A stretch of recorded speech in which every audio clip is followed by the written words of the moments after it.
Listo. Gracias. ¿Qué tal? Buenas noches ya a todas y a todos. Vamos a continuar con el diplomado en el sistema de nulidades. Bienvenidas y bienvenidos. Ya saben todas y todos que, bueno, a cualquier momento pueden participar para cualquier duda, cualquier tema que quisieran revisar. Hoy lo checamos. Ahora vamos a seguir con esta causal de nulidad que es la de invalidez de una elección por violación a principios constitucionales. Y ya después de esta causal, durante las siguientes sesiones en la semana, pues también vamos a ver otras causales muy importantes que son las de estar plasmadas en la Constitución, de rebase de topes, de recursos ilícitos o recursos de públicos, etcétera. Ya las que están en la Constitución, pero antes vamos a ver esta que ya hemos platicado en algunas otras ocasiones. Acuérdense, el Tribunal Electoral puede declarar la nulidad de cualquiera de las elecciones, inclusive la elección presidencial, pero muchas veces el legislador, ya sea en una entidad federativa o ya sea a nivel federal, pues no plasma todas las causales de nulidad que deberían estar ahí, pues porque el legislador pues no sabe en un momento dado qué acontecimientos puedan suceder durante las campañas y durante los procesos electorales. Entonces, fíjense, en el 2000 hubo una elección de gobernatura en Tabasco y se impugnó ante el Tribunal Electoral esa gobernatura en Tabasco por una serie de irregularidades que sucedieron en la preparación de la elección. Ya en aquellos tiempos, en el 2000, pues pasaron muchas irregularidades durante las campañas. Sin embargo, la legislación no contemplaba una causal de nulidad, la de Tabasco, para anular una elección por violaciones que sucedieran durante las campañas, es decir, durante la etapa de preparación de la elección. Entonces, lo que sucedió ahí que el tribunal, vía diversos criterios y diversas interpretaciones, lo que hizo el tribunal fue crear una nueva causal de nulidad que se llamaba causal abstracta.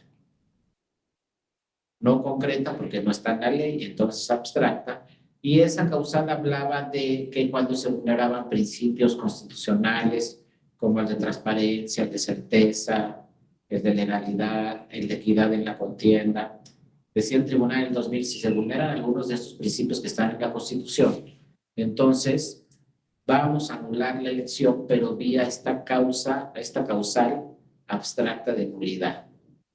Pero ojo, no estaba en la ley, era una jurisprudencia del tribunal. Bueno, después se volvió una jurisprudencia del tribunal.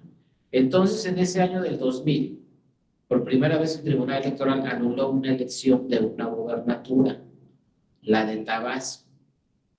Pero lo que causó muchísima discusión fue, inclusive no se anuló esa elección por unanimidad aquí en el tribunal. Una magistrada y un magistrado dijeron que no estaban de acuerdo con ese criterio, pero la mayoría sí y se anuló la elección. Pero, insisto, con base en la causal abstracta, con base en una interpretación que hizo el Tribunal de la Constitución.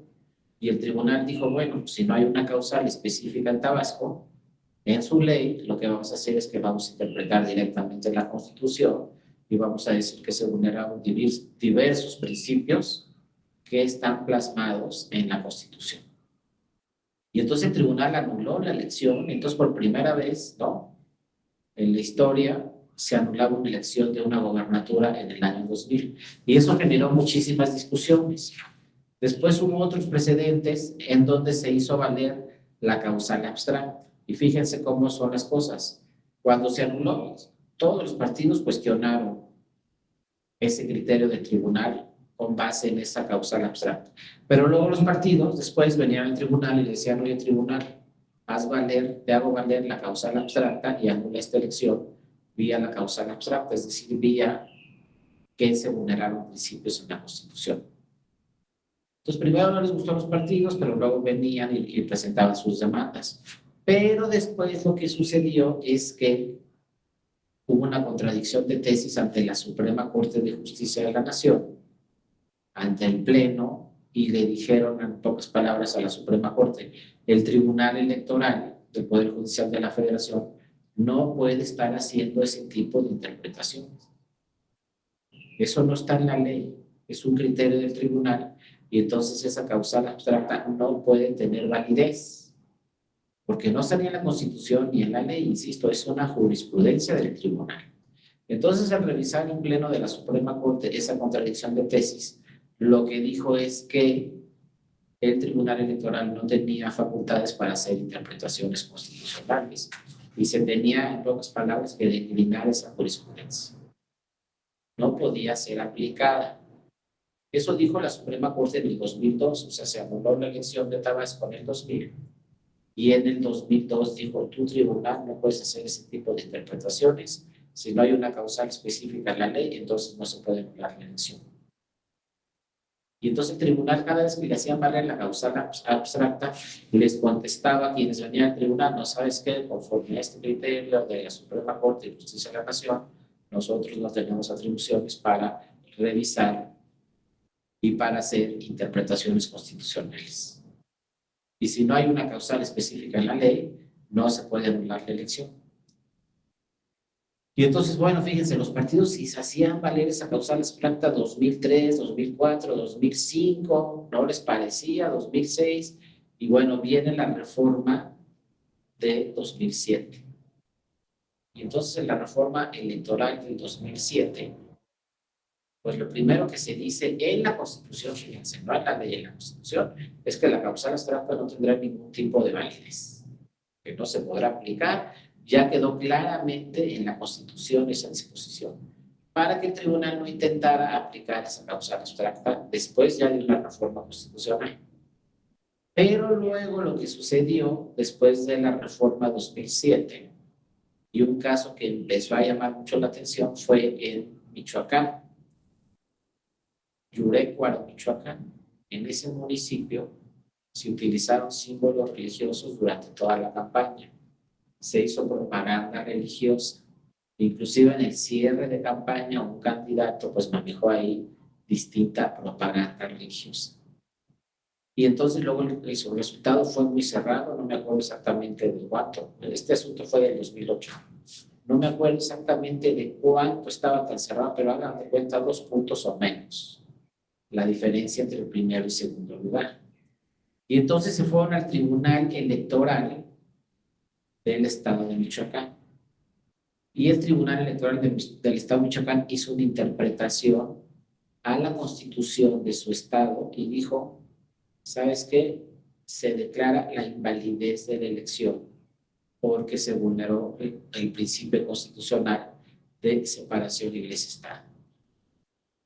Porque el resultado es muy cerrado y hay evidencia muy clara de que se utilizó propaganda religiosa durante toda la campaña. El resultado es muy claro y luego vieron la propaganda religiosa, se refería a determinada religión y en esa religión pues el 98% de los que vivían en ese municipio pues profesaban esa religión. Entonces dice el tribunal sí causa impacto y se anula la elección municipal. Después se fueron a la sala superior, después de que resolvió el Tribunal Electoral de Michoacán, se fueron a la sala y la sala superior confirmó este asunto.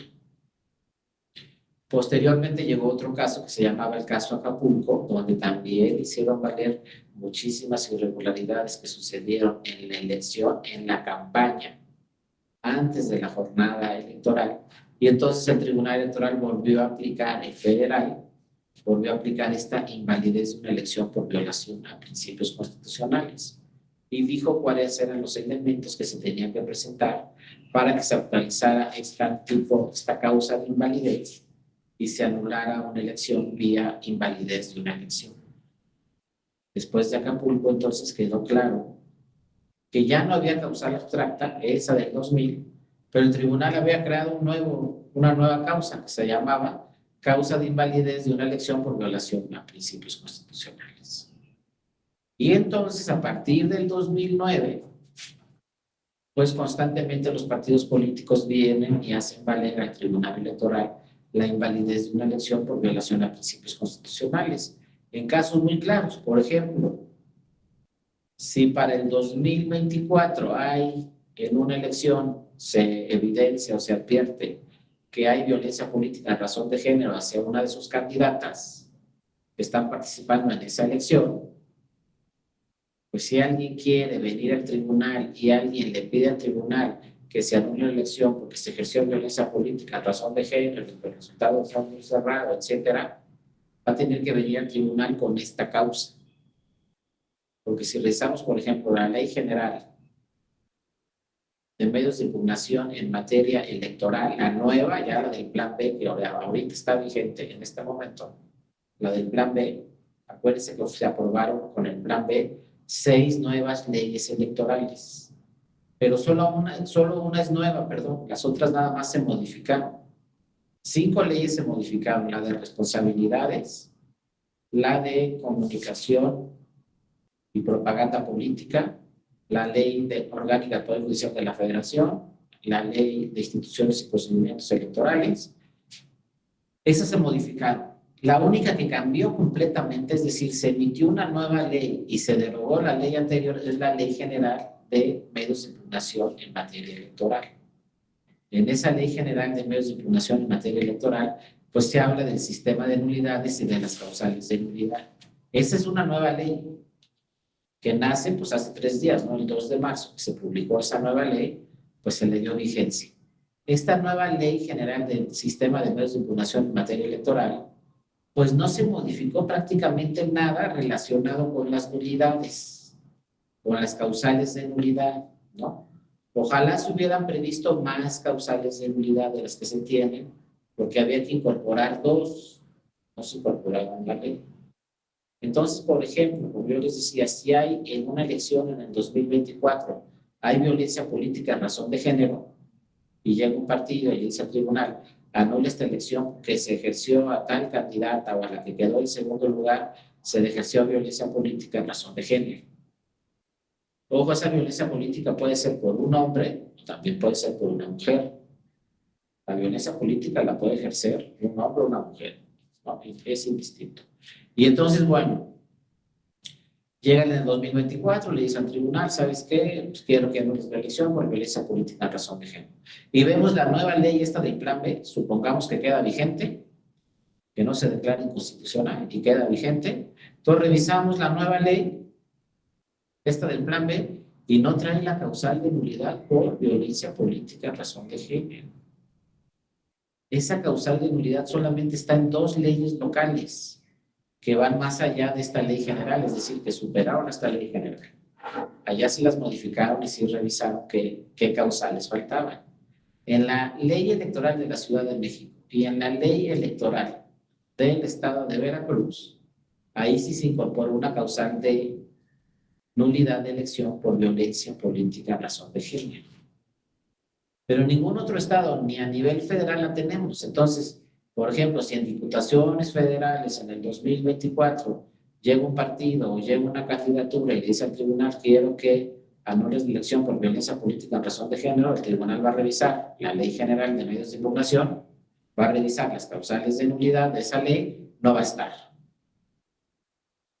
Y entonces vamos a tener que hacer de lo que hicimos con la causal abstracta. El tribunal va a decir, pues no hay una causal de nulidad ahí específica, concreta, en la ley.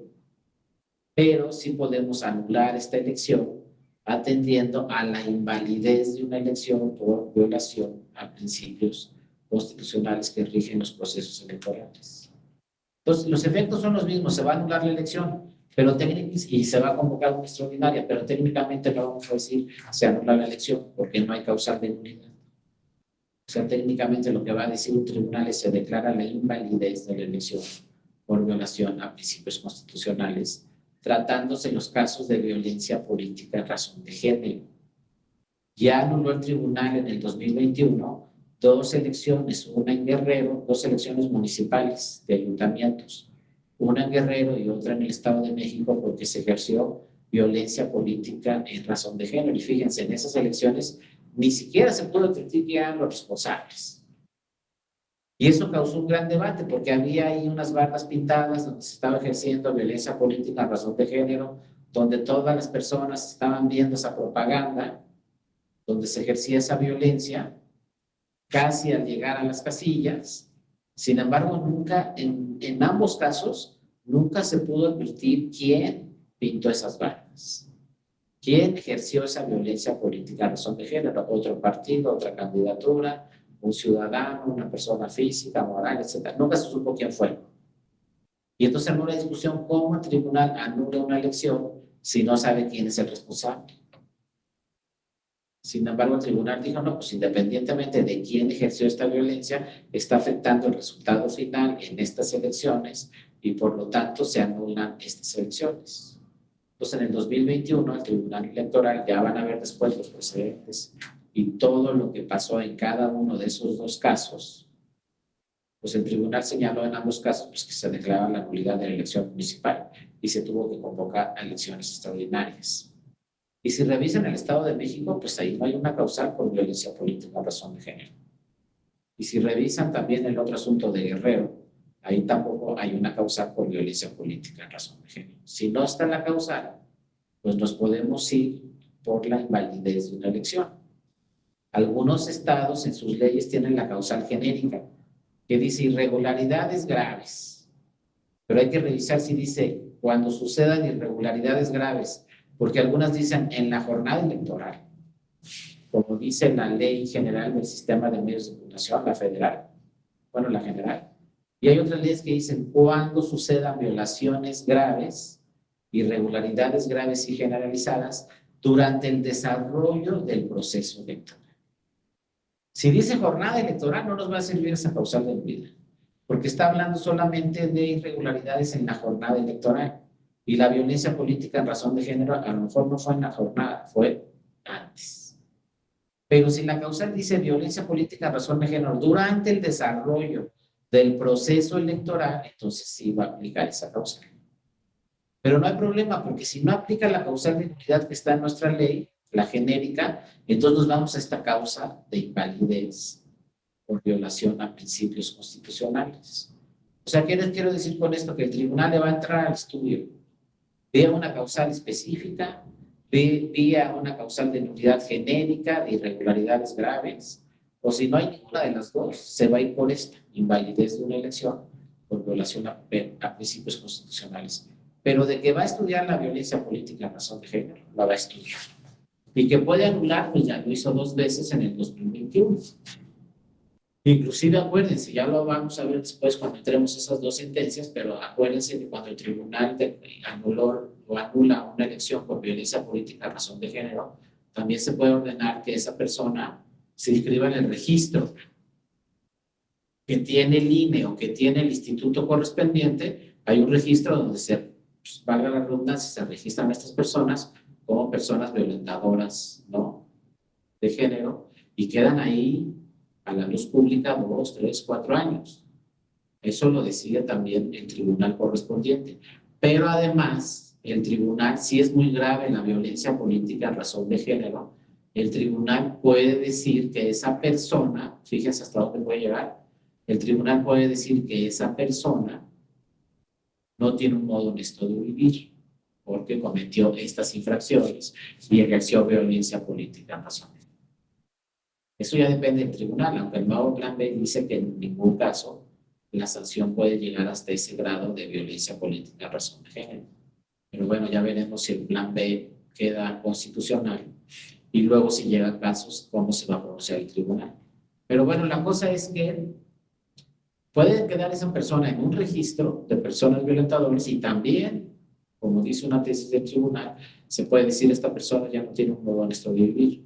Y por lo tanto, si esa persona no tiene un modo honesto de vivir, ya no puede participar en una elección como candidata o como candidato. Es decir, no se puede reelegir, no se puede inscribir para ejercer o para ser candidato o candidato en ningún otro puesto de elección popular, porque ya dijo el tribunal que no tiene un modo honesto de vivir porque ejerció violencia política en razón de género.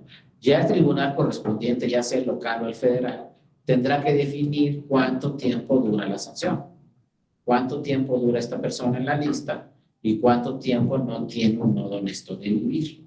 Eso también lo decide el tribunal en su sentencia, puede ser 1 año, 2 años, 3 años, etc.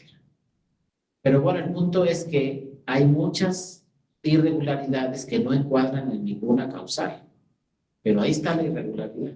Por lo tanto, el tribunal dice que le vamos a entrar vía esta causa de invalidez por violación a principios constitucionales.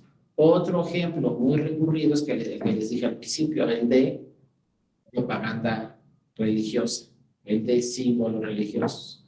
Todavía en el 2021, en Tlaquepaque, Jalisco, el Tribunal Electoral anuló esa elección de ayuntamientos. Esa elección municipal en Tlaquepaque, Jalisco, la anuló el Tribunal Electoral porque se ejerció violencia política a razón de género hacia una candidatura. Y quien, no, perdón, porque se ejerció, porque se transmitió propaganda política, no propaganda política, propaganda religiosa durante la campaña.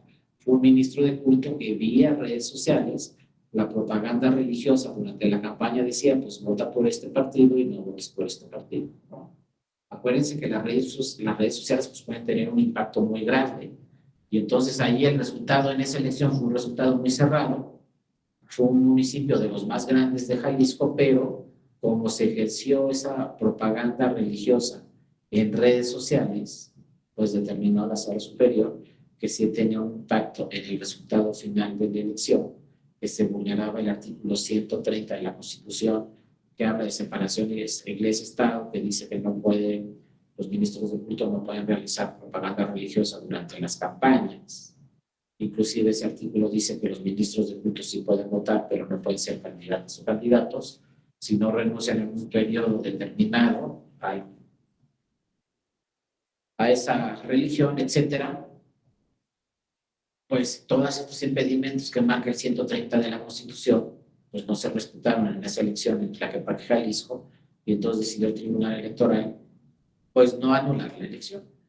Porque si yo les digo, ¿y cómo anuló la elección el Tribunal Electoral en el asunto de Tlaquepaque, Jalisco, porque un ministro religioso hizo propaganda religiosa en redes sociales? Pues no hay la causal de nulidad. Y es así, fíjense, curioso, pero en ninguna de las 32 entidades federativas tenemos una causal de nulidad que diga se puede anular la elección cuando se utiliza propaganda religiosa durante las campañas. ¿Qué trabajo le cuesta al legislador ponerla? Pero pues no la pone. En ninguna ley, ni en las locales ni en la federal. Entonces, si no está plasmada esa causal de nulidad, lo que ha hecho en todos estos casos el tribunal, como este de Tlaquepaque, Jalisco, en 2021, es declarar la invalidez de la elección por violación a principios constitucionales. En este caso, ¿qué principio constitucional se vulneró? Pues el 130 de la Constitución, que habla de separación iglesia-estado. Y se anuló la elección. Y se tuvo que convocar una elección extraordinaria. Ahora, aquí entra un tema de debate muy importante, ¿no? Muy, muy importante el tema de debate que entra aquí, porque el tema de debate es, aquí, perdón, antes, nos dice Selene, se solicita la invalidez a través de un GIN. Ahora sí, Selene, ya me metiste en problemas. Si el solicitante no invoca la causal de nulidad específica, el tribunal no la estudia aunque se aporten elementos de los que se pueda determinar la causal. Son muy buenas preguntas. Te digo, Selene, que ya me metiste aquí en un problema porque la nueva ley, es que acuérdense, ahora sí me agarraron en el camino en este diplomado, el 2 de marzo se aprobó las nuevas leyes locales, se publicaron. Aquí estamos a 5, 6, 7 de marzo, o sea, tienen 3, 4, 5 días la nueva legislación. El plan B es vigente en este momento. El plan B vigente en este momento ya no habla de inconformidad, ya no habla de juicio para la protección de los derechos político-electorales del ciudadano, ya no habla de JDC, ya no habla de apelación, ya nomás habla de dos: juicio electoral y juicio de revisión constitucional. Entonces ahora resulta que todo lo que impugnábamos antes, todo encuadra en juicio electoral. Entonces, Elena, aquí en primer lugar, ojo, estamos a la mitad del camino, ¿eh? Pues sí, como tú dices, era juicio de inconformidad, ahora es juicio electoral. Entonces, lo que debe hacer el partido político o la candidatura, porque acuérdense que también pueden impugnar una elección las candidatas o los candidatos, es decir al tribunal, oye, declara la invalidez de la elección. Pero bueno, este juicio de inconformidad, ahora juicio electoral, lo dice la ley, la anterior y la de hoy, dice que se admite la suplencia de la deficiencia de la queja. Entonces el partido dice, oye, anula la elección porque si utilizaron símbolos religiosos y porque se realizó propaganda religiosa durante toda la campaña en esta elección.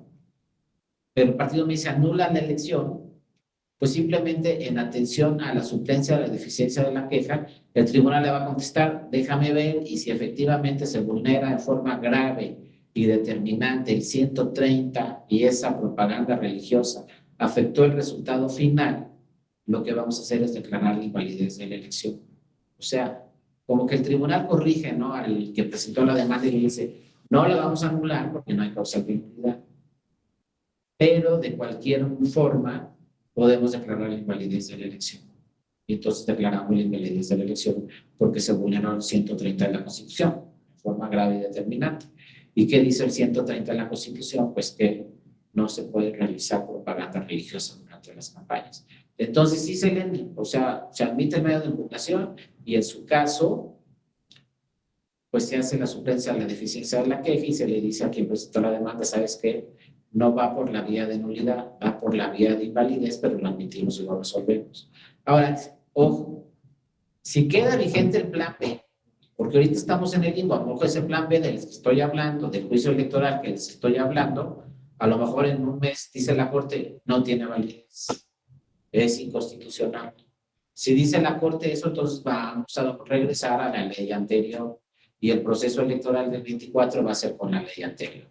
Si la Corte dice tiene validez el plan B, entonces sí nos vamos a ir con todas las nuevas normas del plan B para el 2024.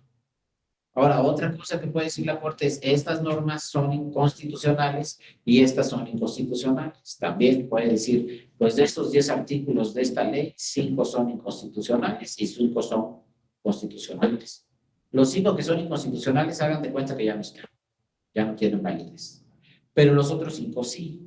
Entonces vean todo lo que puede hacer la Corte, por eso hay que estar muy pendientes. Ahora, para que sea inconstitucional toda la reforma electoral, y tengamos el 24 elecciones con la legislación anterior, pues se necesita, como ya hemos platicado, 8 votos. Si 7 dicen que es inconstitucional, pero 4 dicen que sí tiene validez el plan B, pues va a quedar vigente el plan B. Entonces ahorita pues tenemos que tener, hagan de cuenta que de una mano una ley y de otra mano la otra ley, y cuál aplica ahorita el plan B, ¿hasta cuándo? Hasta que se pronuncie la Corte. La Corte nos va a decir, sigue aplicando el plan B, o el plan B es inconstitucional y vuelve a aplicar la legislación anterior. La legislación anterior habla de juicio de inconformidad, la nueva legislación, el plan B, de juicio electoral. Pero bueno, supongamos que queda vigente el plan B. ¿Qué va a suceder? Como dice Selene, a lo mejor van a llegar muchas personas al tribunal vía juicio de inconformidad. Pero no se preocupen por eso, porque el tribunal tiene criterios desde hace muchos años que dicen, si te equivocaste de vía, aquí reencauzamos tu demanda. Ojo, eso no sucede en ninguna otra materia más que en la electoral. Es muy difícil que vean un juez en materia civil, un juez en administrativa, un juez penal que diga, ah, no, pues te equivocaste de medio de impugnación, te reencauzamos. No, ahí lo más seguro es que nos desechen la demanda. Acá en el electoral no. ¿A qué le vamos a decir? Ah, presentaste juicio de inconformidad. Se le va a explicar, yo creo, tampoco soy magistrado ni nada, pero si se siguen atendiendo estos criterios de reencauzar la vía, entonces se le va a decir a esta persona, sabes que no es inconformidad con las reformas que sucedieron en agosto de 2023, perdón, en marzo de 2023, ahora se llama juicio electoral.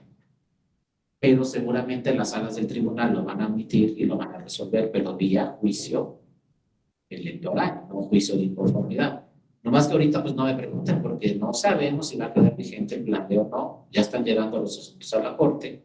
Ya les dijeron a la Corte que son asuntos urgentes. Las acciones de inconstitucionalidad tienen esa práctica. Si es muy urgente que se resuelva, quien presenta la acción de inconstitucionalidad le puede decir a la Corte, ¿sabes que es un asunto urgente? Ya le dijeron a la Corte de esta reforma electoral, ¿sabes que Suprema Corte de Justicia de la Nación? Es un asunto urgente, el plan B, tienes que revisarlo y aprobarlo, declarar su constitucionalidad lo más rápido posible. Estamos en marzo, yo le calculo que por ahí, tampoco no sé muy bien, pero yo creo que por ahí de abril, finales de abril o en mayo, se va a pronunciar la Suprema Corte. Entonces sí, por ejemplo, yo estuve estudiando, son 6 nuevas leyes electorales. Bueno, 5 reformadas y una nueva ley. Son 6 en total. Ya las estuve estudiando, pero luego pienso, cada vez que las estoy estudiando, digo, híjole, y donde la Corte diga que son inconstitucionales, de nada me va a servir que las estudie porque no van a aplicar, pero ¿qué tal si sí son? O sea, pocas veces nos había pasado esto, de veras, que tenemos una ley, pero no sabemos si va a aplicar para el 2024 o ya no va a aplicar, pero pues ahorita nos tenemos que aprender. Y ahorita nos va a costar mucho trabajo. Imagínense, este tribunal electoral tiene 25 años, como dice Selene, con juicio de inconformidad, con JDC, entonces imagínense, después de 25 años, pues vamos a tener que aprender a decirle juicio electoral. Nomás que está más fácil, porque todos van a ser juicios electorales. Que apelación, juicio electoral. Que JDC, juicio electoral. Que inconformidad, juicio electoral. Que reconsideración, juicio electoral. Ya está como el mismo nombre. Pero el juicio electoral pues va a proceder para una serie, muchos actos distintos. Entonces hay que estar pendientes, pero lo que ha dicho siempre el tribunal, de cualquier forma, como se llame el medio de impugnación, lo vamos a admitir y resolver. Y si no hay medio de impugnación, le vamos a poner un nombre, vamos a recibir tu demanda y la vamos a atender. Siempre lo ha dicho ese tribunal, con base en el 17 de la Constitución que habla de tutela judicial efectiva. Si tú llegas aquí con agravios y con pruebas, vamos a atender esa demanda y la vamos a poner algún nombre, pero la vamos a atender. El problema es que no llegues con agravios o no llegues con pruebas. Ahí sí ya va a ser muy difícil atender tu agravio porque no estás presentando ninguna prueba, ¿no? O si no tiene agravios, pues también. Pero también hay una tesis del tribunal que dice pues, que la suplencia de la deficiencia de la queja aplica en todos los medios de impugnación. Y cuando son personas en situación vulnerable, también la suplencia de la deficiencia de la queja es 100% total, es total. Si llega una persona que pertenece a una comunidad indígena, la suplencia va a ser total, es decir, te vamos a corregir todos los errores de tu demanda. Pero bueno, también hay defensoría. Una persona, lo primero que debería de hacer es ir a la defensoría y del tribunal, asesorarse y después, en su caso, presentar una demanda ya con asesoría del tribunal. Pero si llega así de la defensoría, ¿no? Pero si llega así directo, pues el tribunal va a realizar su demanda y si cumple con los requisitos mínimos, tiene agravios, tiene pruebas, aunque sea mano esa demanda, no importa. Ahora sí parece broma, ¿no? Pero lo que sí tiene que traer es la firma autógrafa. Cuando ya en la mayoría de los tribunales existe esta figura muy importante de la prevención para proteger la tutela judicial efectiva y se admite la demanda en materia electoral, ni siquiera en el plan B se habla de prevención.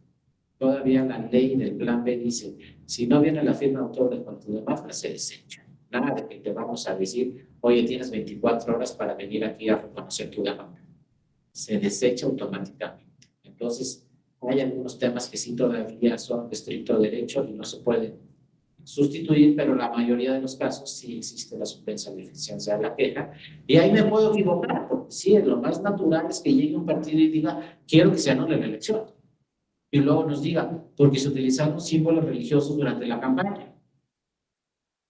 Pero imagínense que ustedes están aquí en el tribunal, reciben esa demanda y dicen, ¿y qué causal de nulidad va a encuadrar? O sea, a lo mejor yo anulo la elección como tribunal, pero vi algo causal de nulidad. Y empezamos a leer todas las causales de nulidad, que por rebase, que por financiamiento público, que por recursos públicos, que por recursos ilícitos, que porque propaganda política en radio y televisión. Hay muchos motivos, o los 20% que ya estudiamos, ¿no? O la inelegibilidad también puede provocar que se anule la elección. Pero como no todo está plasmado en la ley, cuando nos digan, no, pues propaganda religiosa, pues esa no la tenemos. Entonces el tribunal, pues si no la tenemos, sabes qué partido político, candidatura, lo que vamos a hacer es admitir tu demanda, revisar si esa propaganda religiosa afectó el resultado final y si lo afectó, nos vamos a pronunciar sobre la invalidez de una elección por violación a principios constitucionales. Entonces, este caso así nació en Yurecuaro, Michoacán, y ahorita les voy a decir lo demás que pasó. Luego nos dice aquí Mariana, en el caso de que se declare la invalidez de una elección por violación al 130 constitucional y se convoque una elección extraordinaria, como en el caso de la que Pate comenta, el sancionador no participa, ¿verdad? En este caso, refiere la candidatura al partido político de la coalición que los postuló. Pues es muy buena pregunta, Mariana, porque fíjate, eso solo lo dicen las causales de nulidad que están en la Constitución. Nada más que están en la Constitución mencionan Si se anula la elección, el que participó como candidato no va a participar en la extraordinaria. Pero solo aplica para las causales de nulidad constitucionales, las que están en la Constitución que vamos a revisar después. No aplica para todas las que hemos estudiado y para esta. Aquí sí podría participar en la elección extraordinaria el candidato que ganó la ordinaria, tratándose de este tema de símbolos religiosos o propaganda religiosa, tratándose de las constitucionales que hablan de recursos ilícitos, que recursos públicos, de tiempos en radio y televisión y de rebase de topes de gastos de campaña, ahí sí el candidato ganador no podrá participar en la elección extraordinaria. Y luego nos pregunta, ¿contempla el juicio en línea el plan B? Creo que ya debe ser integrado en la legislación. Pues excelente pregunta, Noel, creo que eres legislador, porque sí, efectivamente el plan B ya habla del juicio en línea, ya está en la ley. Eso también, pues luego en los tribunales da mucho gusto que criterios o acuerdos que emiten los tribunales posteriormente se plasman y se incorporan en la ley. La nueva ley del plan B ya habla que el juicio se puede presentar físicamente o se puede presentar en línea. Cualquier juicio se puede presentar en línea, cualquier juicio se puede presentar físicamente. Pero es físicamente, viene firmado. Si es en línea, pues ya se saben todas las reglas, ¿no? De los juicios en línea. Pero un acuerdo que sacó por urgencia la Sala Superior con motivo de la pandemia, ahora ya se plasmó en la ley. Y otro tema muy importante que se plasmó en la ley, en el plan B, es que ya puede haber audiencias de desahogo de pruebas. Algo que siempre se cuestionaba en materia electoral, oye, ¿por qué no hay una audiencia de desahogo de pruebas? Para revisar ahí las pruebas, alegatos, etcétera. No estaba, ahora ya me dice que en algunos medios de impugnación sí puede haber desahogo de pruebas, audiencias para desahogo de pruebas. Pero ojo, apúntenle, pero tampoco no le apunten, porque como les digo, igual queda vigente, igual no queda vigente y otra vez entramos a la DGP, la que teníamos antes. Ya. Hay que esperar a ver cómo queda este plan B, hay que esperar a la Corte. Lo más natural, fíjense, sería que la Corte dijera estas normas son constitucionales y estas inconstitucionales. Por ejemplo, que haya audiencias para el desahogo de pruebas, pues la Corte nunca va a decir que es inconstitucional. Que se llame ahora juicio electoral, pues tampoco la Corte nunca va a decir, ay, ¿por qué le pusieron juicio electoral? Eso es inconstitucional. Pues no, así va a quedar. El problema que tenemos ahorita, que ya se los hemos comentado, es que a lo mejor la Corte dice, el procedimiento de reforma es inconstitucional. Ya no lo que diga, sino el procedimiento para la reforma. ¿Y por qué puede ser inconstitucional? Porque acuérdense, se aprobó en fast track. Ustedes se deben de acordar que el secretario de Gobernación llevó el plan B ahí a la Cámara y dijo, miren, este es el plan B que propone el presidente. Y a las 3, 4 horas ya estaba aprobado. Eso no es lo que marca el proceso legislativo para reformar una ley.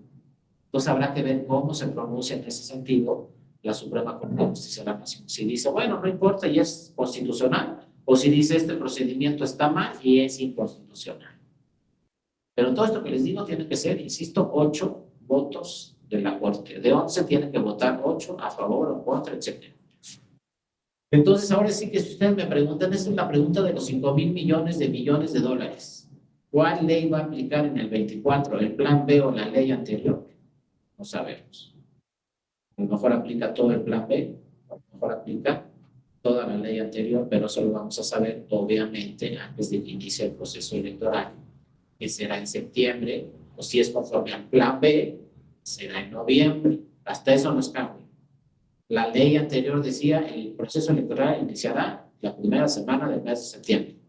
El plan B dice el proceso electoral federal iniciará la tercera semana del mes de noviembre. Entonces ya le cambiaba un poquito. Entonces les digo, pues, a ver si ustedes le preguntan a alguien o alguien les pregunta a ustedes, ¿cuándo inicia el proceso electoral? Pues van a tener que decirle, conforme a qué ley, al anterior o al plan B. Porque el plan B dice noviembre, la ley septiembre. Y además les pueden decir, no, pues el plan B, la ley anterior, ¿para qué? No, es que la ley anterior, en una de esas, nos da la sorpresa y todavía sigue vigente. Entonces hay que tener ahorita, pues, prudencia en todo lo que dice el plan B, ya que lo confirma la Corte. Si es que lo confirma, entonces sí ya hay que aprender más prácticamente de memoria todo lo que dice el plan B, todo lo que dicen las nuevas leyes, porque ya dijo la Corte que va a aplicar para el 24. Afortunadamente, el tema de nulidades, pues no tuvo muchas modificaciones. Les digo, aquí se quedó corto el plan B, porque ¿qué les costaba a los del plan B incorporar una causal de nulidad por violencia política en razón de género? ¿Y qué le costaba al plan B incorporar una causal de nulidad por utilizar símbolos o propaganda religiosa durante las campañas? Acá nos pone un compañero, que ya no veo qué compañero es, pero bueno, sí, acá está, perdón. Mariano, a ver. Selene, luego Eduardo, nos manda aquí la Cámara de Diputados, creo que es la nueva ley, luego Mariana, ya nos preguntó, Noel también, luego Selena, en caso de revisión constitucional, ¿seguiría sin aplicar la suplencia? No, porque fíjate, Selena, el juicio de revisión constitucional en la anterior ley decía que no aplica la suplencia de la eficiencia de la queja, pero después una jurisprudencia del tribunal dijo no, aplican todos los medios de impugnación, atendiendo al 17 constitucional de acceso a la justicia y tutela judicial efectiva. Entonces, a pesar de que la ley decía que no en todos había suplencia de la eficiencia de la queja, después en una jurisprudencia dijo el tribunal en todos. Y seguramente si esa jurisprudencia sigue vigente, aunque tenga otro nombre, ese medio de impugnación va a seguir aplicando la tutela judicial efectiva. Luego aquí nos dice Eduardo Hernández, los artículos 6, las disposiciones del presente título rigen para el trámite, sustanciación y resolución de todos los medios de impugnación, por excepción de las reglas particulares que tenga cada uno. En ningún caso, la interposición de los medios de impugnación previstos en esta ley producirá efectos suspensivos sobre la resolución del acto. El Tribunal Electoral del Poder Judicial de la Federación, conforme al principio de definitividad, y ahí quedó. Entonces, no sé aquí a qué te referías, Eduardo, por lo menos pusiste aquí el artículo 6, pero bueno, ahí está la disposición. Ahora, otra cosa que les quería decir. Bueno, tenemos ahí símbolos religiosos, tenemos violencia política. Ah, el fundamento del juicio en línea, muchísimas gracias. ¿Te refieres entonces al plan B, Eduardo? Muchísimas gracias. Ya como les decía, en el plan B ya está ahí un fundamento en la ley donde aplica el juicio en línea para cualquier medio de impugnación. Este era un acuerdo que emitió la Sala Superior por ahí del 2020 y luego otro también a finales de 2020, cuando la pandemia estaba más fuerte, y entonces acuerdos la Sala Superior dijo, pues ya todos los medios de impugnación van a tener que ser en línea porque nadie puede venir al tribunal. Pero vean, afortunadamente lo tomó en cuenta el Poder Legislativo en el Plan B y ya lo incorporó definitivamente aquí en la legislación del Plan B. Y bueno, vamos a ver, ¿no?, qué va a pasar con el Plan B, pero bueno, hay muchas cosas importantes que tiene el Plan B que valdría la pena que ahí se quedaran. Entonces vamos a ver cómo va resolviendo la Corte paso por paso cada una de las legislaciones y estas legislaciones, pues hasta dónde van a llegar, ¿no?, hasta dónde se van a quedar, pero pues hay que estar muy pendientes. Y pues si nos vamos a seguir dedicando a la materia electoral, lo que sí tenemos que hacer es tener ahorita el Plan B como la norma vigente. Y no es una norma, son 6 leyes que tenemos que ver todas sus modificaciones, porque hasta ahorita, como están las cosas, ese plan B es el que va a aplicar para las elecciones de 2024, y acuérdense, en el 2024 pues, vamos a tener elecciones prácticamente en todo el país. Por ejemplo, hasta afectó en las casillas, ahora ya no se habla de 3 actas. La de jornada, la de escrutinio y la de clausura, ahora se habla de un acta única en la casilla para cada una de las elecciones. Entonces ya no vamos a tener que la de jornada electoral y fírmale todo, que la de escrutinio y cómputo y fírmale todo, que la de la clausura de la casilla y fírmale todo, ya no más una sola acta, y una vez solamente la van a firmar los funcionarios y una vez solamente la van a firmar los representantes. Entonces el plan B también, les digo, tiene cosas buenas que hace más eficiente el proceso. En vez de andar imprimiendo actas y llenando muchas actas, ya nomás se va a llenar una y ya nada más hay que firmar una acta, si es que queda, insisto, vigente este plan B. Pero bueno, atendiendo a esta causa de invalidez por violación a principios constitucionales, no tuvo ningún tipo de modificaciones. Es más, en las causales de nulidad quedaron idénticas. No hubo ninguna modificación en las que están en la ley, y pues las de la Constitución no se pudieron modificar, porque acuérdense que el plan B pues, no tuvo impacto a nivel constitucional porque no alcanzaban los votos, y entonces quedó solamente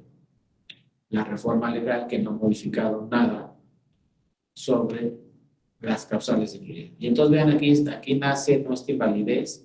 Esta es la línea jurisprudencial de invalidez de una elección, ¿no? Se dice que se puede anular una elección, y cuando se puede anular una elección por causales específicas, esto se refiere a leyes secundarias. Pero también dice esta tesis o este criterio que no que exista en las leyes secundarias causales de nulidad, eso no impida que también exista una causa de invalidez. Y simple y sencillamente debemos de justificar fehacientemente cuál es el principio constitucional que se está vulnerando para ir al tribunal y decirle, oye, ¿sabes qué? Declara la invalidez de esta elección.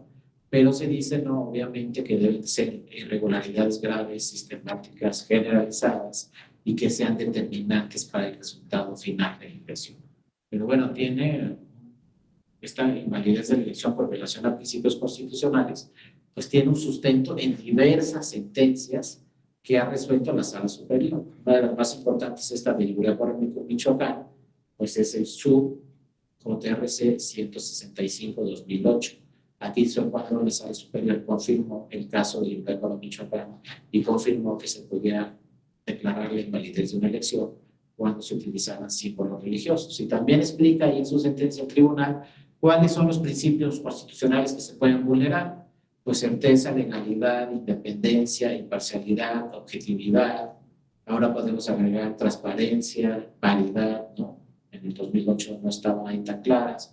Luego elecciones libres, auténticas, periódicas. Luego también se pueden vulnerar principios constitucionales como el voto universal, o lo que más hacen valer el tribunal, el voto libre, la secrecía del voto, que el voto sea directo, la equidad en la contienda, pues cualquier motivo de dineros o de tiempos en radio y televisión o de redes sociales, pues puede afectar la equidad en la contienda. Entonces ahí explica en este asunto, les digo, el JRC 165-2008, pues explica todas las bases que deben de ajustarse o que deben de alinearse para que el Tribunal Electoral en un momento dado declara, insisto, la nulidad de la elección. Y luego fíjense, como si fuera causal de nulidad, el Tribunal Electoral dice, para que se declare la invalidez de una elección, se deben de cumplir con 4 supuestos muy importantes. Hagan de cuenta que es causal de nulidad. Entonces dice, para declarar la invalidez de la elección, se tienen que cumplir con estos 4 elementos. Primero, la exposición de un hecho que se estime violatorio de un principio de la Constitución. O sea, que haya algún acontecimiento debidamente acreditado, no nomás el hecho, sino que ese hecho se acredita con pruebas, es donde se acredite que se vulneró un principio constitucional, como puede ser el 130, ¿no? Si se acredita con pruebas que hay propaganda religiosa, pues ya estamos ahí, podemos acreditar ahí ya la vulneración del principio constitucional. Luego ve la comprobación plena. Obviamente todos los hechos que narremos en una demanda tienen que estar sostenidos con pruebas. Si decimos que hubo propaganda religiosa, pues preséntame las pruebas de esa propaganda religiosa. Si decimos que hubo violencia política en razón de género, pues me vas a tener que presentar las pruebas donde se acredita la violencia política en razón de género.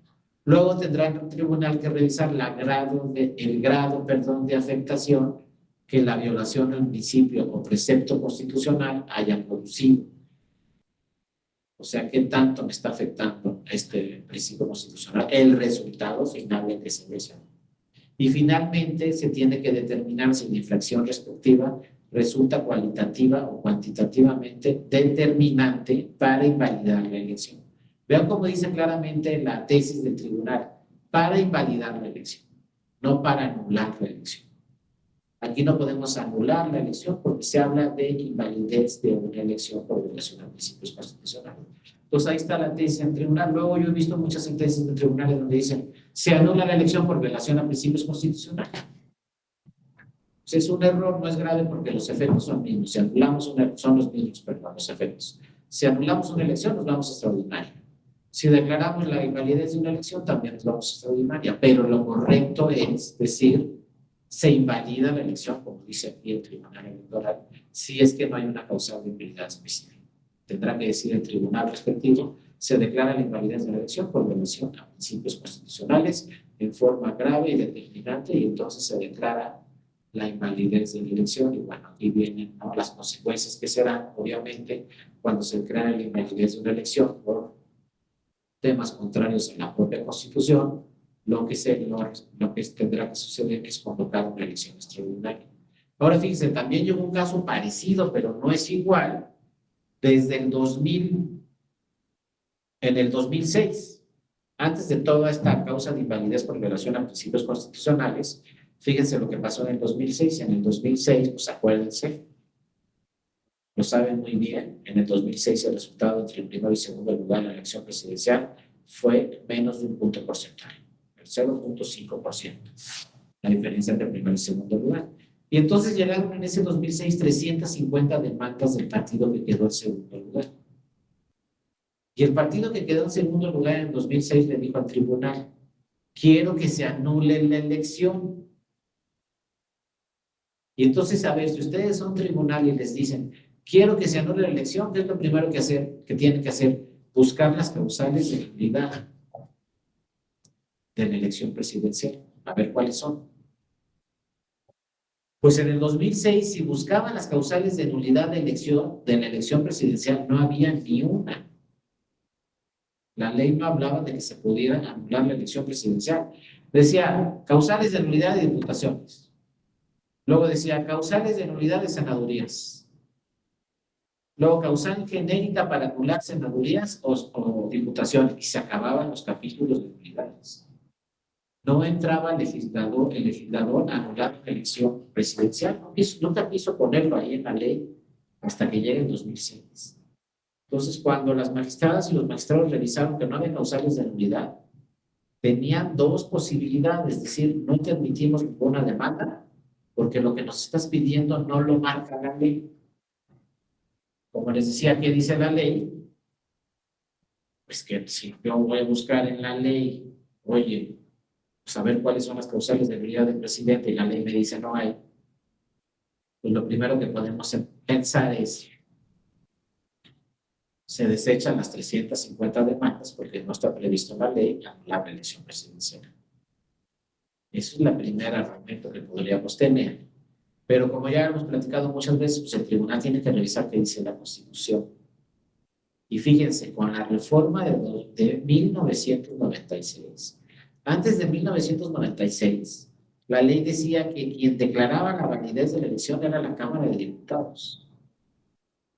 Viene la reforma de 1996 y se dice quien declara la validez de la elección o la presidencia de la República es el Tribunal Electoral. Y para senadurías y diputaciones, quien declara la validez de la elección en todas las senadurías y todas las diputaciones es el INE. Contra esa resolución del INE nos podemos venir al tribunal para que anule una elección. Pero fíjense, la ley, la Constitución en el 99 es muy clara y dice, para anular la elección presidencial hay que ir al tribunal. Es decir, el que declara la validez de la elección presidencial no es el INE. El INE cuenta todos los resultados en los 300 distritos y se los manda al tribunal. En diputados el INE dice la elección es válida. En senadurías el INE dice la elección es válida. Y luego se puede impugnar esa resolución. Pero en presidencia de la República el que dice la elección es válida es el Tribunal Electoral, no el INE. El INE prácticamente hace el primer cómputo de todos los distritos, de los 300, y esos resultados se los manda al tribunal, a la sala superior. Entonces la sala superior, conforme a la Constitución, entre una de sus máximas atribuciones es declarar la validez de la elección presidencial. No lo va a hacer nunca el INE. Por eso todos los candidatos presidentes, hasta ahorita todos hombres ganadores, vienen a la sala superior a que se les otorgue su constancia, mayoría y validez. Si ustedes son diputados en un distrito, ahí en ese distrito les van a dar su constancia de que ganaron. Si son candidatos a senadoras o senadores, en el consejo local del INE, les van a dar su constancia de que ganaron. Pero si son candidatos a la presidencia de la República, no van a ir al INE, van a ir al tribunal y en el tribunal les van a dar su constancia de que ganaron la presidencia de la República. Entonces, no, desde Fox vino aquí al tribunal, Calderón vino aquí al tribunal, Peña Nieto vino aquí al tribunal y López Obrador vino aquí al tribunal y los magistrados de la sala superior le entregaron su constancia de mayoría y validez, todas firmadas por las magistradas y los magistrados del tribunal. No la firman los consejeros del INE, la firman los magistrados del tribunal, porque ellos son los que otorgaron la constancia de la candidatura ganadora. Que por cierto, ahorita me acordé, la del López Obrador dice que su periodo termina el 30 de septiembre. Entonces, ojo, por primera vez en la historia, ya desde hace muchos años, el presidente de la República no va a terminar el 1 de septiembre su cargo, lo va a terminar el 30 de septiembre. O sea, López Obrador le quitaron 2 meses y en vez de durar 6 años, va a durar 5 años, 10 meses, porque él va a entregar el ejercicio del poder va a ejercer el poder hasta el 30 de septiembre. A la 1 de la mañana del 1 de octubre ya tenemos otro presidente o presidenta, y se las digo Tariana, pero será el 1 de octubre del 2024. Entonces, antes del 1 de octubre del 2024, va a venir aquí a la sala superior la candidata o el candidato ganador de la elección presidencial. Y le va a decir la sala superior, se declara la validez de la elección presidencial, porque así dice la Constitución. Y ahorita deben estar pensando, ¿y para qué nos echó todo este rollo? Pues para esto, de la causal de nulidad. A ver, en la ley no hay causales de nulidad en la presidencia de la República, ni una, en el 2006. Entonces, ¿cómo iba a anular el tribunal la elección presidencial? ¿Por qué admite 350 demandas si no hay causal de nulidad en la ley? Ni una de la elección presidencial. Entonces, ¿qué sucedió? Que el tribunal dice, pero es que la Constitución dice que yo voy a tener que hacer la declaración de validez de la elección y que tengo que revisar si se cumplió con todo lo que dice la Constitución durante todo el proceso electoral de la elección presidencial. O sea, hay que revisar si hubo irregularidades o no. Y yo voy a hacer la declaración si todo está bien, de validez, pero en automático, ¿qué se interpreta? Que si no está bien todo, puedo hacer la declaración de invalidez de la elección. Porque si me está diciendo la Constitución, tú debes declarar válida la elección presidencial, pues también me está diciendo la Constitución, si no se cumple con todos los requisitos, entonces vas a declarar invalidez. Y vas a decir que es inválida la elección presidencial, aunque no existan causales de nulidad. Así sucedió en 2006, dijo la Sala Superior, voy a admitir las 350 demandas y si hay irregularidades graves y determinantes, lo que voy a hacer es declarar la invalidez de la elección presidencial, porque la Constitución me dice, puedes declarar su validez, entonces en automático también su validez. Entonces, por eso en el 2006 la Sala Superior admitió los 350 demandas, un poco más de 350, y la resolvió y dijo, en un momento dado, pues yo voy a hacer el dictamen de validez de la elección. Y en ese dictamen puedo decir, es inválida la elección. No sucedió así, en el dictamen el Tribunal Electoral dijo que era válida la elección. Pero atendiendo a eso, vean cómo las causales de nulidad están por un lado, pero también la invalidez o validez de una elección están por otro lado. Ya el legislador, con la reforma electoral de 2007, incorporó causales de nulidad a la presidencia de la República. Pero con esas que puso, ya las vamos a ver después, pues mejor no hubiera puesto nada. Como yo les digo, no, pues para esas causales de nulidad, mejor no pongan nada. Fíjense lo que dicen, son 3, ya luego las vamos a estudiar, pero se las cito rápido. Estas causales de nulidad dicen, 1, si se anula el 20% de las casillas en todo el país. O sea, en el 2024 se van a instalar, ¿qué quieren? 170,000 casillas. Hay que anular el 20% de la votación. Va a ser muy difícil anular el 20%. O sea, no va a aplicar esa causal de nulidad de la presidencia de la República.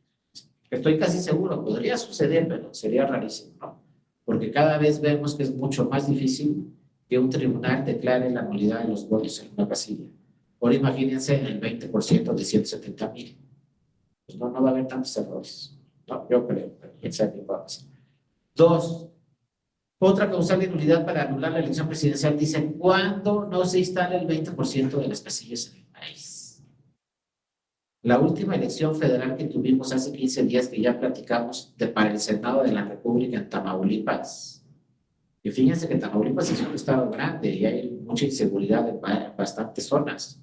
Y el INE reportó que en esa elección de senadurías de hace 15 días instaló el 100% de las casillas, todas. Entonces, ¿ustedes piensan que para el 2024 se le va a pasar al INE instalar el 20% de las casillas? Yo digo que si en el 2024 el INE no instala el 20% de las casillas, es que hay ahí una revolución, y si hay revolución, pues ya para qué quedan los tribunales, ¿no? Pero es muy difícil, 20% de 170,000 casillas es muchísimo. que se le pase al INE no instalarlas, creo que no se va a dar ese supuesto. Va a instalar, van a ver, si todo sigue como cada elección presidencial, va a instalar el 99.8, 99.9 de las casillas en el país. O sea, prácticamente todas. Entonces, la segunda causal de nulidad para anular la elección presidencial no va a aplicar. La tercera y última podría ser, por eso les digo que las causales de nulidad del presidente más bien hay que irnos por la invalidez, porque las del presidente así concretas que están en la ley va a estar muy difícil. La tercera y última para anular la elección presidencial dice, cuando el candidato, y le agregamos, o candidata ganadora sea inelegible, porque ahí sí, ojo, no hay suplente. Pero bueno, va a ser muy difícil que declare la inelegibilidad el INE o el tribunal de la candidata o el candidato ganador. A lo mejor les dicen, eres inelegible cuando se registre y le dicen, no, pues no cumples con los requisitos. ¿Sabes qué partido tu candidata o tu candidato a la elección presidencial no cumple con los requisitos? Cámbiale. Podría hacer eso cuando se registra ante el INE la candidatura, pero ya que ganó, que el INE o luego el tribunal diga, eres inelegible, pues va a estar muy difícil que suceda ese acontecimiento. Pero si sucediera, pues entonces sí, se anula la elección y nos vamos a estar viendo. Pues en un caso muy raro, sería así como que soy candidato a la presidencia y a la mitad de la campaña me dictan una sentencia definitiva, me suspenden mis derechos políticos electorales. Pues a lo mejor me podrían dictar un auto de vinculación a proceso. Pero una sentencia definitiva no creo que suceda con un candidato o una candidata a la presidencia. Entonces no van a aplicar esas causales de unidad que están para presidente. Entonces, seguramente si se impugna la elección presidencial, pues se trabajaría o se revisaría vía la invalidez de una elección por violación a principios constitucionales. Pero no sé, porque ya les dije, en el 2018 no se impugnó nada. Ahí teníamos ya bien estudiadas todas las causales de nulidad y la invalidez de una elección por violación de principios constitucionales y pueden pasar estas o estas o estas cosas en la campaña presidencial y recursos públicos o de procedencia ilícita o tiempos en radio y televisión, todo lo que ya saben. Nadie sabemos en realidad en el tribunal si existieron irregularidades o no durante el proceso electoral de la elección presidencial, porque nadie lo no. Entonces, en automático, nadie presentó pruebas. Entonces, si me dicen, ¿qué pasó en las campañas en la elección presidencial? Pues yo les voy a contestar, no sé, porque no llegó ni una sola demanda aquí al tribunal impugnando la elección presidencial. Cuando en el 2006 y en el 2012 llegaron más de 350 demandas. Y entonces ahorita estamos en eso. ¿Cuántas van a llegar en el 2024? Pues a lo mejor llega una, o a lo mejor llegan 380 demandas. Y como ya hemos platicado varias veces, todo dependerá del resultado final entre el primero y el segundo lugar. Aquí nos dice Andrés Pérez, como el gobernador recibe su constancia en el Consejo General del LOPE. Es muy buena pregunta, Andrés. En algunos estados, el LOPE es el que otorga la constancia a la gobernatura. En otros estados, el Tribunal Electoral es el que otorga la constancia a la gobernatura. Ahí sí hay un híbrido. Algunos estados dicen, no, aquí que otorguen la constancia el LOPE y después que impugnen ante el tribunal. Y otros estados dicen, no, como el modelo federal, que otorgue la constancia el tribunal ya que resolvió todas las demandas. Es un tema así como técnico. A ver, primero declaro la validez y luego se demanda y confirmas o no tribunal. O no declaro la invalidez o la nulidad. Hago el cómputo como pasa con la elección presidencial, mando ese cómputo al tribunal, el tribunal revisa ese cómputo, el tribunal revisa todas las demandas que se presenten y ya al final declara la validez o invalidez de la elección. Entonces, ustedes revisan en sus estados y van a ver que en algunos estados dice aquí el Tribunal Electoral del Estado es el poder de justicia. Y en otros estados, como dice Andrés, aquí el Instituto Estatal Electoral es el que otorga la constancia de la gobernatura. La gran diferencia es que cuando es el hombre, esa constancia se puede impugnar ante el tribunal. Cuando es el tribunal, pues ya es definitivo un atacante. Ahora, el tribunal otorga la constancia de una gobernatura, pues se puede impugnar, pero ante el Tribunal Electoral Federal. Entonces ya cada estado pues decide, yo quiero que aquí primero el instituto, y ya después en su caso que se impugne el tribunal.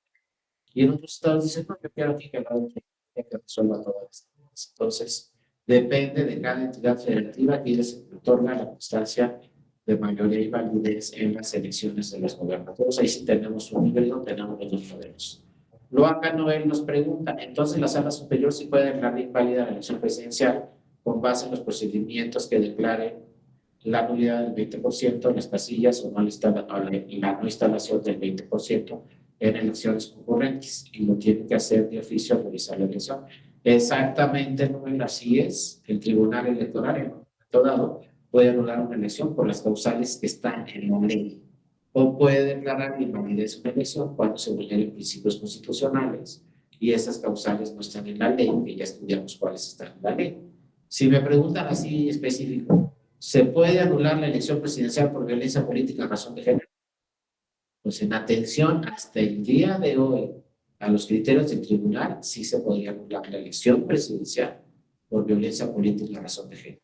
Si me preguntan, ¿se podría anular la elección presidencial por propaganda religiosa durante toda la campaña? Sí, en atención a los criterios hasta ahora del tribunal, sí se podría declarar la invalidez de la elección presidencial por propaganda política a razón de género. O sea, todas las causales ya entran, las específicas que están en la ley y las que no están en la ley, pero vulneran principios constitucionales, también se pueden revisar. O sea, en pocas palabras, la sala superior dice, aquí yo voy a atender todas las demandas. Y la única diferencia que voy a hacer es declarar la nulidad de la elección o declarar la invalidez de la elección. Todo esto que les estoy diciendo viene una explicación muy completa en la sentencia de la elección presidencial del 2012, donde justificó claramente el tribunal por qué se podía anular la elección presidencial tanto por las causales que están en la ley como por la invalidez de una elección por relación a principios constitucionales. Ahí lo dejó muy claro en el 2012 en la sala superior, pero después vamos a ver estas causales que están en la Constitución. Después del 2012 viene la reforma constitucional y se agregan 3 nuevas causales en la Constitución. Ya las vamos a estudiar posteriormente, no sé si conmigo o con otro de mis compañeras o compañeros, pero estas son esenciales. ¿Saben por qué? Porque como están plasmadas en el 41 de la Constitución, aplican en todas las elecciones, desde la presidencial hasta cualquier ayuntamiento.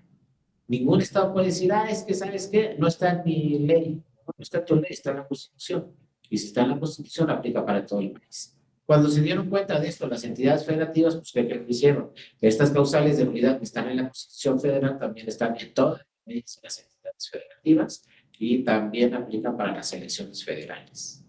Entonces, las causales que teníamos muy cortas para la elección presidencial, se les agregan estas 3, que también aplican para la elección presidencial. Entonces, estas podrían aplicar para el 24, porque les digo, la primera vez que iban a aplicar la elección presidencial era en el 18, se crearon en el 14. Entonces, la primera elección presidencial fue en el 18 ya con estas causales. Elección presidencial. Pero ¿qué pasó? Nadie tuvo en el 18. Eso, estas causales para la elección presidencial en el 18. Entonces, podrían tener vigencia por primera vez en una elección presidencial en el 24. Pero les digo, se lo repito, siempre les he dicho, hay que ver el resultado final de la elección presidencial del 24. Yo prácticamente les aseguro, porque así lo dice la experiencia, si el que gana con más de 10 puntos, pues créanme que no van a ser valer estas, porque además estas ya tienen un término cuantitativo, ya hablan de un número específico. Vean lo que dice, ya con esto terminamos. Pero ya que como el legislador dijo, es que hay que poner un número, ¿qué porcentaje? O sea, ¿cuál es la diferencia entre el primero y segundo lugar para que pudieran proceder? Y les puso un número.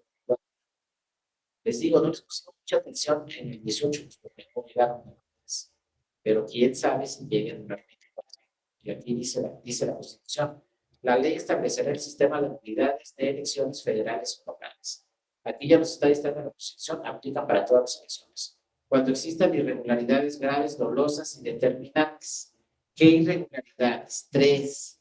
En cualquier elección, incluyendo la presidencial. 1, que se excede el gasto de campaña en un 5%. Si me gasto más del 5% de lo que me dieron como gasto de campaña, como tope, ya estoy en este supuesto de la responsabilidad. 2, ya los veremos después a fondo. se compre o adquiera cobertura informativa o tiempo cerrado de televisión. O sea, si yo tengo más cobertura informativa o más tiempo cerrado de televisión de lo que autorizó el INE, se puede acreditar la segunda causalidad en cualquier elección, insisto, inclusive en la presidencial.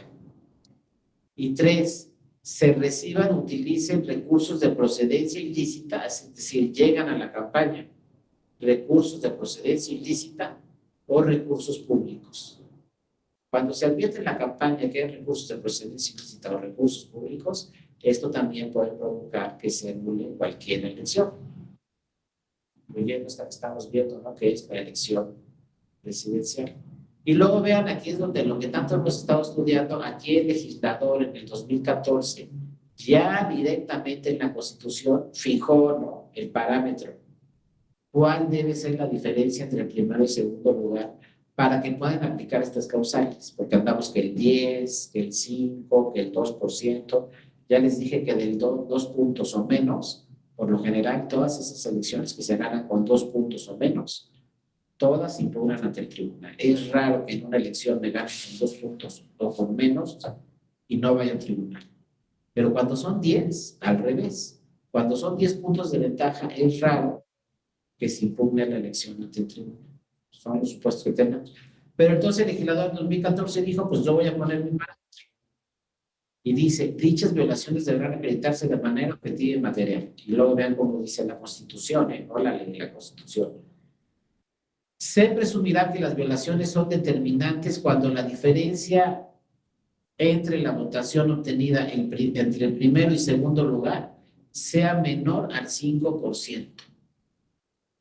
¿Qué nos está diciendo aquí? ¿Cuál es el parámetro de la Constitución? ¿Sabes qué? Si el resultado final en la elección es de 5 puntos o menos, pueden aplicar cualquiera de estas causales anteriores que vimos.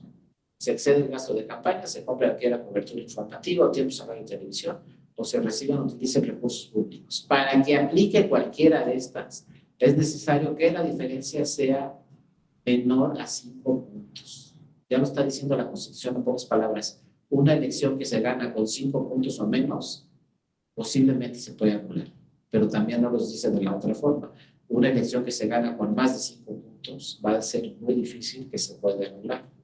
Porque vean cómo lo demás es muy abierto. Dice, se compra o adquiera cobertura informativa o tiempo cerrado de televisión. ¿Cuánto tiempo? No dice 1 minuto, 2 minutos, 10 minutos. Eso lo tendrá que definir el tribunal qué tan grave fue. O luego dice, se reciban, utilizan recursos de procedencia ilícita o recursos públicos. ¿Pero cuánto dinero? ¿10 pesos, 5 pesos, 1,000 pesos, 1,000,000 de pesos? No dice, nada más se reciben, utilizan recursos públicos. Ya tendrá que determinar el tribunal cuánto fueron los recursos públicos que llegaron y si eso provoca que se anule la elección. Lo que sí es muy claro en la Constitución es cuando dice, se presumirá que se puede actualizar estas causales de nulidad cuando la diferencia entre el primero y segundo lugar sea menor a 5 puntos. Entonces, a partir de 2014, pues ya tenemos ahí un parámetro de la Constitución que dice, oye, una elección que se gane con menos de 5 puntos está en riesgo. Pero una elección que se gane con más de 5 puntos, pues no está tan en riesgo. Es más o menos el parámetro constitucional. Y lo que dijo la compañera, aquí en esta se aplica. Lo dice claramente en la Constitución y dice, en caso de la nulidad de elección, se convocará a una elección extraordinaria. Si se anula por estas que están en la Constitución, se convocará a una elección extraordinaria en la que no podrá participar la persona sancionada. Para estas causales de la Constitución se aplica que el que ganó y se le anula la elección no va a participar.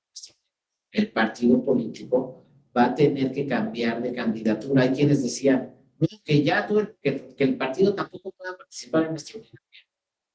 Es un tema que se ha discutido mucho, bueno, que no participe el candidato, pero tampoco el partido. Sin embargo, el legislador no le ha entrado a ese tema porque dice, no, pues toda la ciudadanía tiene derecho a volver a votar por ese partido, no le podemos quitar ese derecho a la ciudadanía. Se puede sancionar al partido. Ojo, si yo rebaso los topes de gastos de campaña como partido político, también me va a llegar una sanción económica, necesariamente. Pero que también la sanción sea que no participe en la extraordinaria, dice el Poder Legislativo, no podemos quitarle esa oportunidad a la ciudadanía de que vuelvan a votar por ese partido. Entonces quedó que el único sancionado va a ser la candidatura, el candidato o la candidata, y sin embargo va a poder participar el partido político en la elección extraordinaria. Así quedó, está en la Constitución. Esto sí no tiene nada que ver con el plan B, porque son causales de nulidad que están en el 41 de la Constitución. Y como todos están bien, como todos ustedes lo saben muy bien, el plan B no tocó la Constitución, porque no le alcanzó a las legisladoras y legisladores reformar la Constitución. Entonces, todo lo que dice la Constitución en materia electoral sigue exactamente igual, sigue vigente y no se puede impugnar. Ahora la historia que sigue es ver qué es lo que va a quedar vigente del plan B, o si va a quedar todo el plan B vigente, o si va a quedar todo el plan B inconstitucional. Y tendremos elecciones con la legislación anterior o tendremos elecciones con la legislación del plan B. Pero ojo, si tenemos elecciones con la legislación del plan B, pues va a haber muchísimo trabajo en los tribunales y van a tener también muchísimo trabajo los partidos políticos, porque imagínense cuántas jurisprudencias, cuántos nuevos criterios van a tenerse que revisar con toda una nueva legislación. Son 6 leyes reformadas. Eso cambia todo el diseño electoral, todo el sistema electoral. Entonces, si queda vigente, pues sí, que prácticamente volvemos a empezar, volvemos a trabajar. Y hay que generar nuevos criterios, hay que revisar qué normas se ajustan a la Constitución, cuáles no, cuando lleguen a los tribunales electorales. O sea, va a haber mucho mayor trabajo. Y créanme que no va a ser la última modificación, porque imagínense ahorita el plan B va a impactar muchísimo en el 2024 si queda vigente. Pero ¿qué dijeron los legisladores en el plan B? Y para el 27 nos vamos al voto electrónico.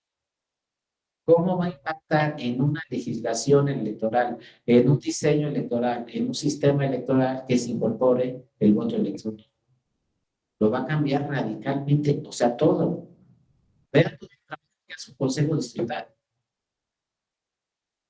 Si por voto electrónico, ese trabajo que hace el consejo distrital va a ser completamente distinto. Ya no hay que ver dónde va a estar las boletas, los paquetes, las casillas, los funcionarios, porque el voto es electrónico. Ahora, en una vez damos el salto del siglo, porque ¿qué han hecho todos los países democráticos? Primero tenían su voto como nosotros, con urnas y boletas. Después pasaron el voto en urna electrónica. Y ahorita los países ya llevan el voto vía internet. A lo mejor nosotros damos el gran paso y de urnas pasamos a internet y nos saltamos la urna electrónica.